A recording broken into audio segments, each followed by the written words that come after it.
EAGLES, Eagles.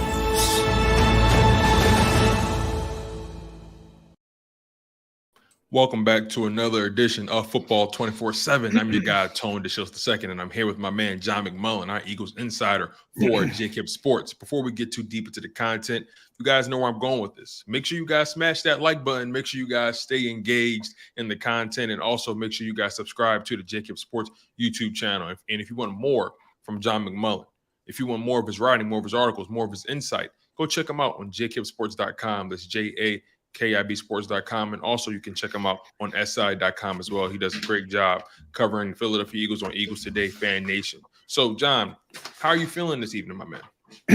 Doing well. Yeah. In the grind. In the I don't know if you can call it the dog days of training camp, but that's, the dog days. Those days are long gone. This is your favorite time of year, I assume. Yeah. I mean, it's always exciting when football gets going. The Eagles will, by the way, practice at Lincoln Financial Field tomorrow, so that, when new players today, that's, Miles Jack, Zach Cunningham, Josh Sills is back, Josh Andrews is back, Johnny King, wide receiver. It's gives it a little bit of oomph when you have some new faces to talk to. Yeah, for sure. As a matter of fact, you mentioned one of the new faces, Johnny King. Can you provide any insight on, why he's here, what the Philadelphia Eagles' plans are in terms of that wide receiver room beyond A.J. Brown and Devontae Smith? I was looking at some of his measurables. The dude seems like a physical specimen. Yeah, he's a big dude. 6'5", about 210.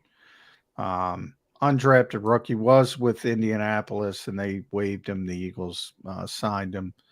That's what you do. You churn the back end of the roster, and you try to find players. He's definitely a long shot, coming in late. But you never know. He might make it onto the practice squad because of those physical traits and be something down the road. But, one thing I see a theme with the Eagles at the back end of the roster, you mentioned how big King is. 6'5", Tyree Cleveland, 6'2", 210. Joseph Nada, 6'3", almost 220. Jaden Hazelwood is 6'2", 210, 215, in that range. A lot of size on the back of the depth chart. Maybe they're trying to replicate what they lost in Zach Pascal. That's a guy we don't talk about a lot, but he was a role player, but it was a role that was a nice luxury for Nick Sirianni. Nick Sirianni would talk about him all the time. He talked about him before he got here, Zach Pascal. Loved him.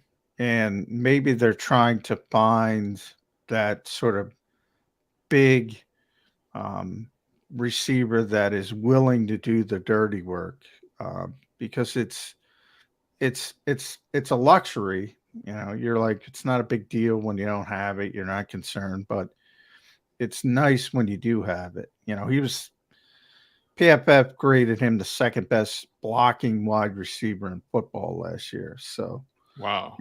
It's not something you think about a lot until you have it and you say, oh, that's pretty nice. That's pretty nice to have. Yeah, you think about the way the Philadelphia Eagles utilize their wide receivers in the run game. You have to know how to block to play for the Philadelphia Eagles, even if you're a wide receiver.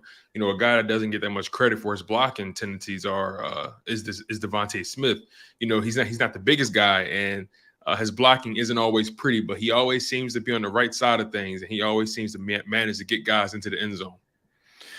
Yeah, I mean, Devontae's really, really physical for as physical as you can be for being 166 pounds and, right. Basically standing on toothpicks. That's the one thing that stands out about Devontae Smith. You see him and you say, well, that's a finesse guy, but he's not afraid to stick his nose into it. But you also got to be realistic. You're not going to have him. There's that famous, they were at the goal line once. There's probably that famous picture everyone has saw where they had Devontae Smith lined up in line as sort of a tight end right next to Jordan Mailata. Quite the contrast. Absolutely. Contrast, yeah. Absolutely. So let's get into this injury report, right? You know, some movement. Devin Allen appears to be back. Can you provide us with an update, a full update on that injury report? Yeah, Devin Allen was activated off the non-football injury list. He hurt his calf running in the World Championships. Obviously, he's an Olympic hurdler for those who don't know.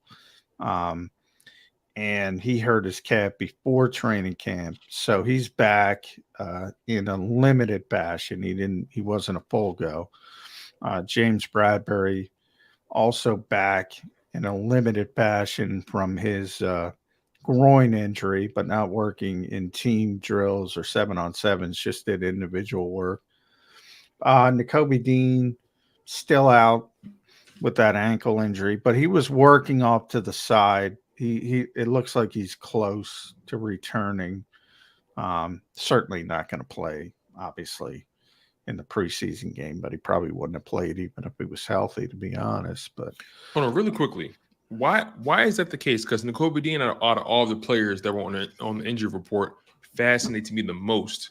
Because this ankle injury at first appeared to be something pretty minor, and he's been out for, I believe, his third or fourth practice. Please correct me if I'm wrong, but why do you think he wouldn't have played regardless if he was healthy? And again, I know that's just maybe your educated opinion, but why do you think that's the case, even if he was healthy? Well, the Eagles don't play their key players. I mean, they don't. But doesn't he need the reps, John? I mean, he's a guy who only played 34 snaps last season. Wouldn't you say he needs as many live reps as possible? Well, he'll get plenty of live reps in the practices against Cleveland and Indianapolis. That's where the Eagles get their work done for their starters in those practices. In the games, I think, the starters played a little bit last year, and I forget. It all runs together preseason, but they don't value these games at all for the starters. A couple of years ago, we were saying that about Jalen Hurts, and I joked they were treating him like a 10-year veteran. And you were saying, well, he needs – remember, this is Jalen Hurts who started a couple games at the end of his rookie season when Carson got benched and didn't look good, and saying, well, he needs all his reps. And the Eagles are like, no, he doesn't. No, they're not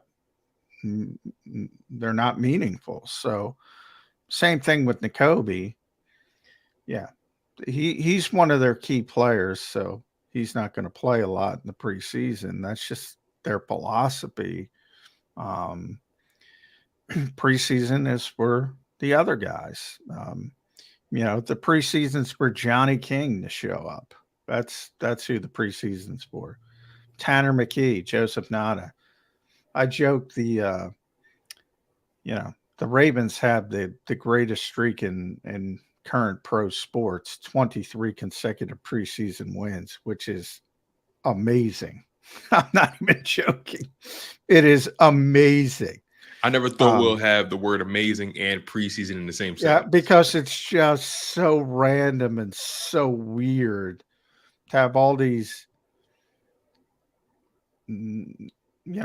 many of these players who are not going to be in the NFL, yet you still find ways to continue to win every single preseason game. Usually, like the Jets, if you watch the Hall of Fame game and nobody started, there's an example. Cleveland sat 37 players. The Jets were in the 30s as well. I don't know the exact number. I mean, that's the way the league is going. I guess from my perspective, and you're right, the league is definitely trending that way, especially with these coaches valuing the joint practices more than the preseason games now. But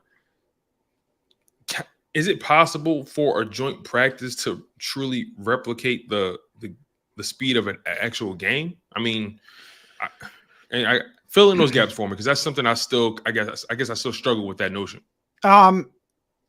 Probably not, but from the standpoint of, and a bunch of coaches have explained this to me, and one of the reasons they value joint practices more is because, say the Eagles are struggling with red zone defense, and they want to work on that, or red zone offense, whatever you want to work on. You can go to the other coach and say, hey, we need to work on our red zone stuff. And you can set up a period to work on it specifically. And if you're playing a game, you have to hope it happens. And then who's in the game? Is it, you want to work it with your first teamers, not your second teamers, third teamers, so they can script practice to work on what they want to work on. That's why it's so much more valuable for them than rolling out the starters for a series or two. In the old days, you would used to play the starters into the second half. They basically play the first half, then the first series of the third quarter, and then you would sit them in the third preseason game when you have 4 preseason games. And that was to try to replicate a game, to go in the locker room, come out of the locker room, get it as close as possible. But now, yeah, I mean, and for years, there's a lot of old school guys who say you need preseason games, you need live reps, blah, blah, blah. And yeah, tackling has got worse, and there's certain things that got worse, but that's also worse because they don't practice. You don't tackle and practice either. The Eagles have 2 live periods so far, maybe 3, 2 or 3. And it's all with the third team guys. The first and second team, they never see live periods ever until you get to the regular season. So, yeah, you're going to struggle in certain things, but, then it was like one of those epiphanies. And I think it was Brian Billick. I give Brian Billick the credit for it. When he was talking about preseason with me one day, and he said, college doesn't do it. Why do we have to do it? And I went, I never thought about that. They just show up, they practice, and they show up and play. They don't have preseason games. And I never thought about it. And it's obvious, but he's the one who brought it up to me. So I'm sure he's not the first, but right. I give him the credit in my life. But yeah, I never thought about it before. I'm like, yeah, you're right. They don't do it. Why do people think you need preseason games? You bring up a very interesting and valid point. Another thing you brought up that struck me was the fact that the old school guys believe that you need to get the live reps, the game speed, so on and so forth, and that's translated to tackling being worse than it has been in the history of the NFL. You can make an argument that defenses aren't as elite as they used to be. As a matter of fact, it's really hard to be a shutdown corner, for example, in this league, because you're not allowed to be as physical as you used to be. With the NFL wanting more higher scoring games, and with the rules leaning more so towards the offense, and also the limited action you have in training camp and practice and so on and so forth, it tends to always favor the offense more so than the defense. But today in training camp, I was reading your article on SI earlier. It seems like the defense was able to get their lick back, so to speak, against the offense today. So can you walk us through your observations of training camp, and also can you walk us through some of your standouts as well? Yeah, I don't know if they got the best. I think it was Jalen's worst day of training camp so far, but they only went for an hour and 15 minutes. It was windy. Ball slipped out of his hands a couple times.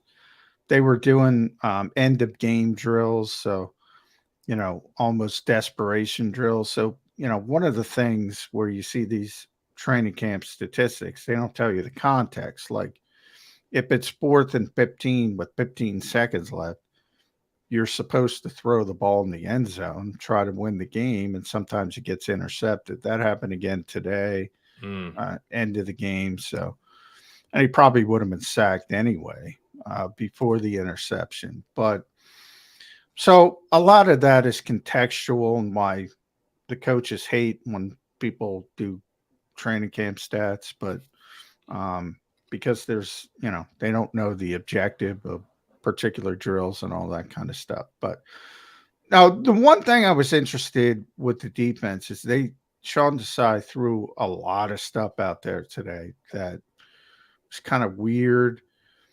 And I know Eagles fans, a lot of them don't like Jonathan Gannon and thought he was too structured and vanilla or whatever. And you got some weird stuff today. I don't know. You had Josh Sweat and Derek Barnett lining up as drop linebackers in coverage.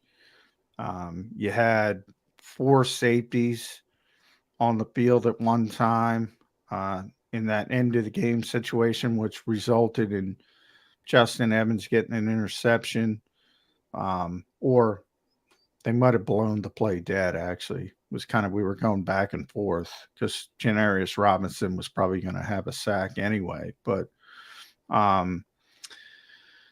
a lot of Zach Cunningham and Miles Jack immediately in there getting important reps.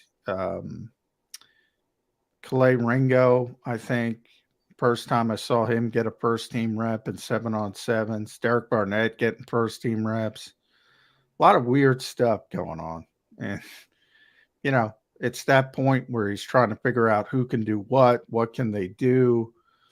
And that's what training camp is about. So that was interesting that he unveiled some new stuff at this stage of the game. And this is the 8th practice. You add in the walkthroughs. So they've installed their whole offense, their whole defense, and now they can sort of hammer down on trying to figure out who can do what and what's going to be effective in certain situations.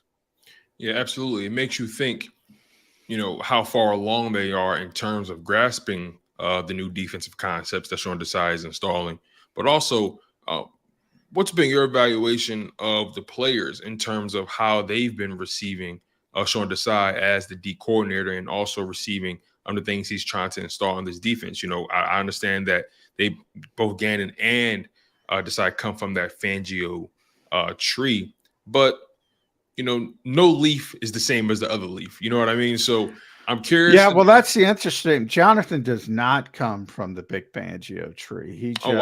He just saw it from afar. Oh, he's Big Fangio inspired. Yes, inspired. Okay, got it. And that's one thing. Sean Desai is a legitimate Big Fangio disciple, and coached under him, learned from him, and he brings that up as a lot of people, because a lot of people are playing Big's defense that never worked with Big, and he's worked with them. So if you're a Big Fangio guy, and the Eagles obviously are, you could say that's even better. But the Eagles played that defense the best. Of all the teams that played his defense last year, nobody played it better than the Eagles. So, I mean, could they be even better than that? I guess so. But, are they going to be number 1 on defense instead of number 2? Are they going to have 71 sacks instead of 70? Or are they going to win the Super Bowl or come up just short? That's your margin of error. That's pretty tough to duplicate. So I do expect them to take a step back statistically. Remember, they're also replacing 5 starters. But, maybe the fans will be I say Sean Desai's better at branding. I describe it. He coached at Temple. I think he understands the city better. I think he'll frame things better, and we'll see if it works.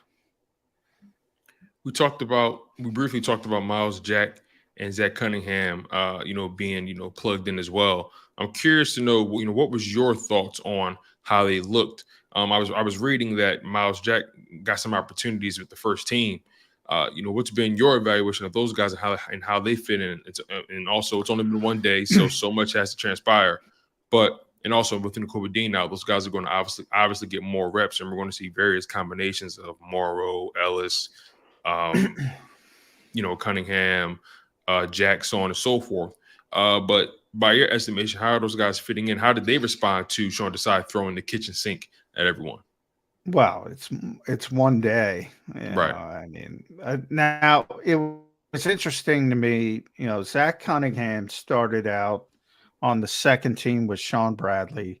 Was Nicholas Morrow, Christian Ellis to start, the guys that were here. Then it was Zach Cunningham and Sean Bradley. So Zach was ahead of Miles Jack. And it was Miles Jack and Ben Van Sumeren on the third team. But then Miles got some first team reps with Morrow in what seemed like obvious passing situations. So it's just a guess, but it seems that they think Cunningham is better against the run, Jack is better against the pass, and maybe they're piecemeal it like that. And all of this is next in Kobe when he gets back. So maybe on early downs they play Zach, and maybe on passing downs they play Miles. But again, this is one day, And I was thinking about this, and I mentioned it with Jody and on some other shows back in 2016, which was Doug Peterson's first year, Jim Schwartz's first year.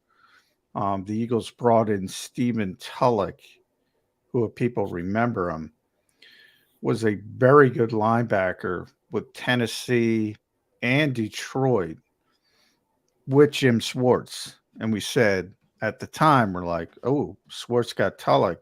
This is going to be, this guy's going to be relevant on the defense. And he wasn't, because he had nothing left. He's a very good player who had nothing left. I don't know if Zach Cunningham and Miles Jack have anything left. This league is a fast-moving league. They were on the street until August. What's today?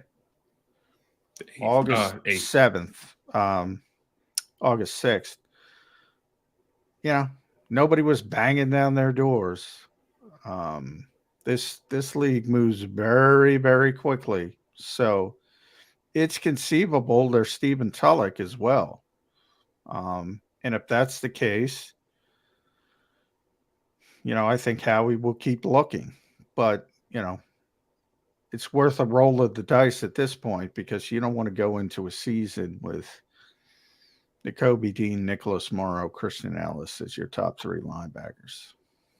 So with so many unknowns in that linebacker room, man, it seems like the Eagles are back to square one. There was a period where linebacker was one of the biggest liabilities, and then you had maybe a 2-year period with TJ Edwards where he provided stability at that position. And then Howie Roseman decides that, no, it's in the best interest of the organization for them not to re-sign him.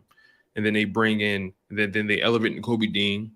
They bring in Anthony Morrow. They bring in Miles Jack, Zach Cunningham. They have Christian Ellis as an undrafted free agent. But I'm trying to figure out what's the best case scenario for this team right now, for this linebacker room, especially with so many unknowns. Well, the best is Nakobe's a really good player. And then you find a Kaiser White type who's just, a decent complement. And you kind of replicate what you had last year. Really good player and a competent player. And the more swings you got at it, it could be Zach Cunningham. It could be Miles Jack. It might be Christian Ellis. It might be Nick Morrow.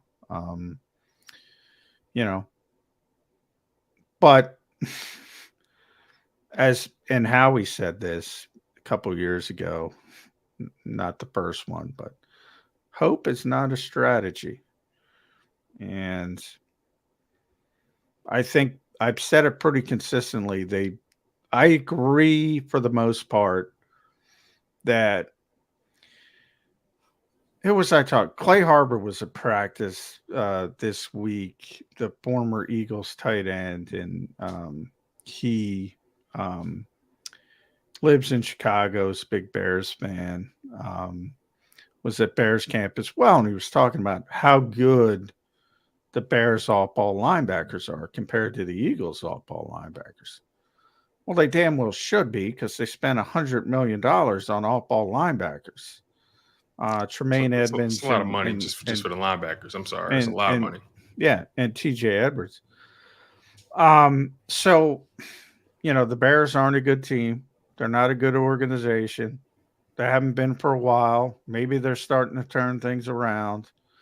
But it doesn't make sense to spend that much money on off-ball linebackers. However, if you're just grading that little sliver of the Bears against the Eagles, the Bears are better. So what's the sweet spot then, right? I'm glad we're here.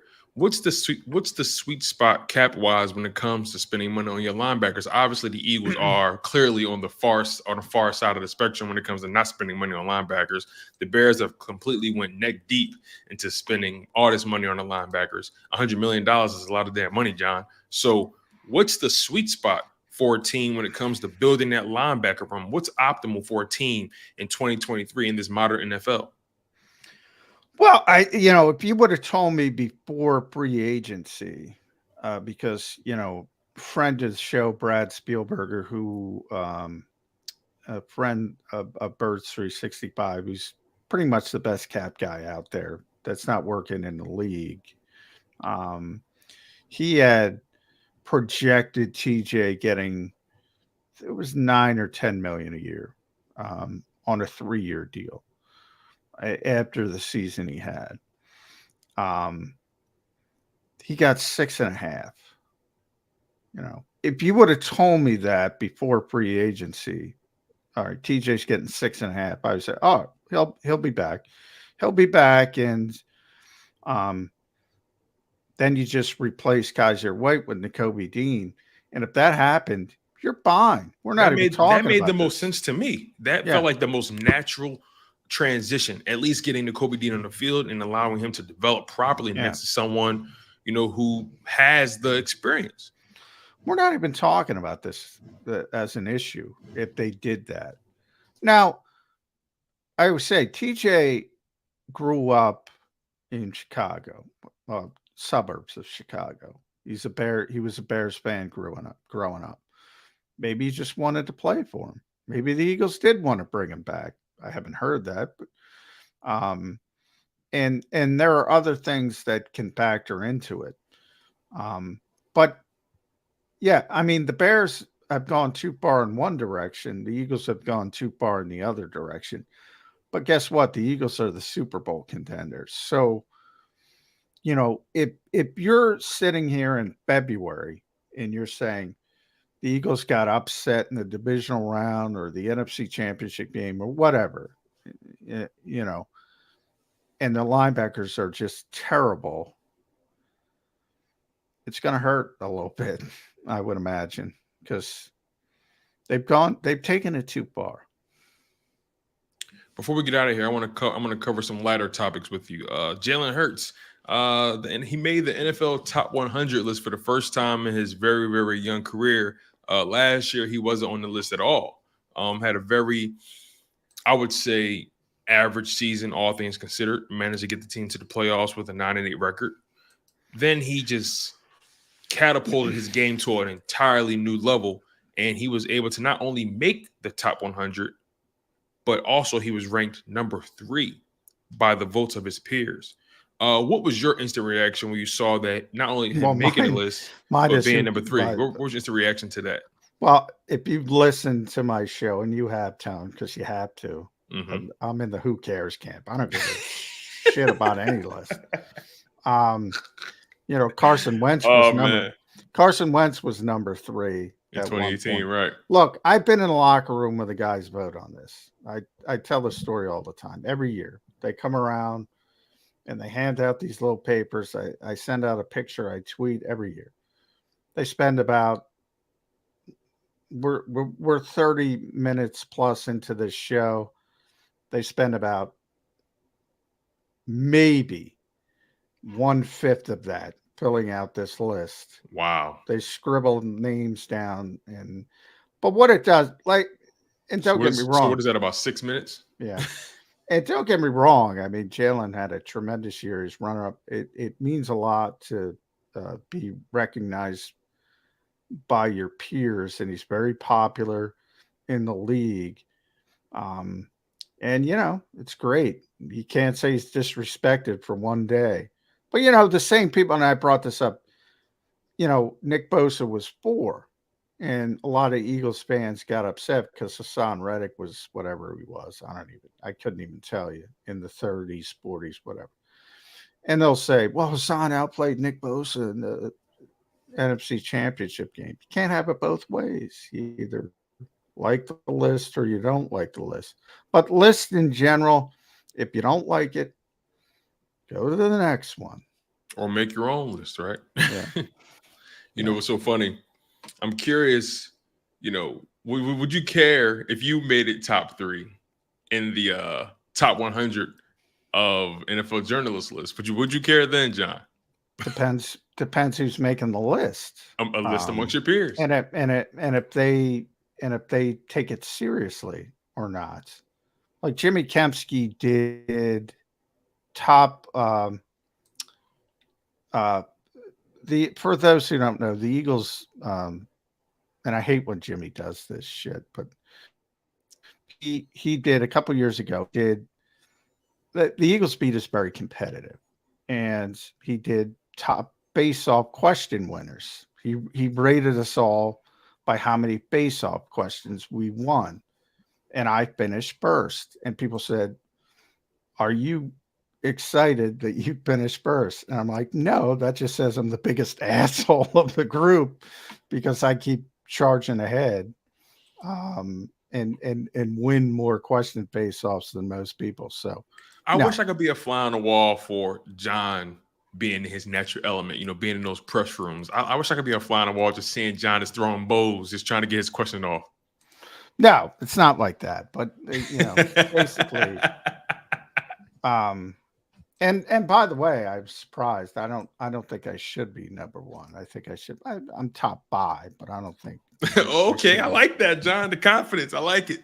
I like it. You know, I don't think I should be number. But anyway, it's a goofy list, and a bunch of people are like, "Hey, Kempski put you number 1." And I'm like, "Oh, thanks, Jimmy.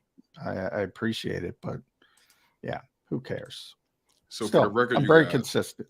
So for the record, you guys, John is top 5 and he's not number 5. Just know that. Just know that for a fact, okay? He said it, not me. So I wasn't top 5 today. I was talking to Jamal Singleton. I couldn't get a question in to save my life. So it depends. You know, sometimes, you know, if Jalen Hurts didn't have his best day. Sometimes you don't have your fastball. You win some and you lose some, but you live to fight another day. So, John, before we get out of here, final question of the evening. Who would you give your game ball to on offense for the Philadelphia Eagles in training camp today? And who would you give it to on defense? Offense, I'm going to give it to, you know, because he's had a really bad camp, and he really by far had his best day today. I'm going to give it to backup quarterback Marcus Mariota. And I think part of it had to do with Josh Andrews being there, and they put Cameron Tom at center on the third team, and those guys were snapping the ball well, which is something Brett Toth and Julian Good-Jones have not been doing. And that is kind of, you know, when you have a crappy snap in a shotgun, even if you get it, it throws off the timing of the play. I think that's one of the reasons why Marcus had been performing poorly. And he got some nice snaps today, and he played a lot better. So I thought that was a positive. Defensively, I'm going to go with Reed Blankenship. He ended the practice with an interception, and he's just been rock solid, man. That guy's just takes every first team rep, doesn't make mistakes. He's going to be a good player. You know, another undrafted guy. The Eagles deserve credit for finding him, but it's amazing. You know, we talk about reps. You know, he was a 5-year starter in college, and you can tell guys just played a lot of football, and he knows what to do. You know, so Sidney Brown's the great athlete, got this tremendous burst. But he makes a lot of mistakes. And Reed's just, he knows what he's doing, especially for a young player. Can't argue with that at all, John. So before we get out of here, can you inform the people on what you have coming up on JAKIBsports.com and SA.com? And also, can you fill us in on the rest of this week's practice schedule for the Philadelphia Eagles? They're practicing tomorrow, and they moved it to Lincoln Financial Field, but that does not mean you can go. It's not open to fans, except, you know, by invitation only with their season ticket holders, sponsors. So they want to make sure to make that clear. They don't want people showing up at the stadium thinking it's an open practice. But they are going to practice in the stadium tomorrow, and then they practice again Thursday. Will you guys be invited to that Lincoln Financial Field practice? Yeah. Okay.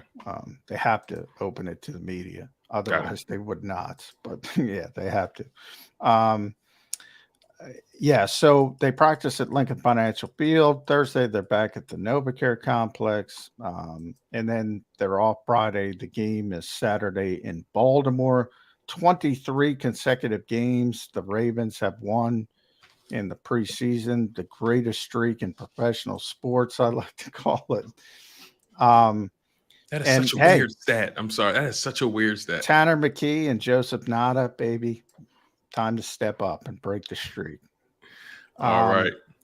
Yeah. And Josh Sills, check it out at JAKIBsports.com. He spoke today, obviously very controversial situation, but, you know, the allegations, very serious allegations. He was acquitted. He's back.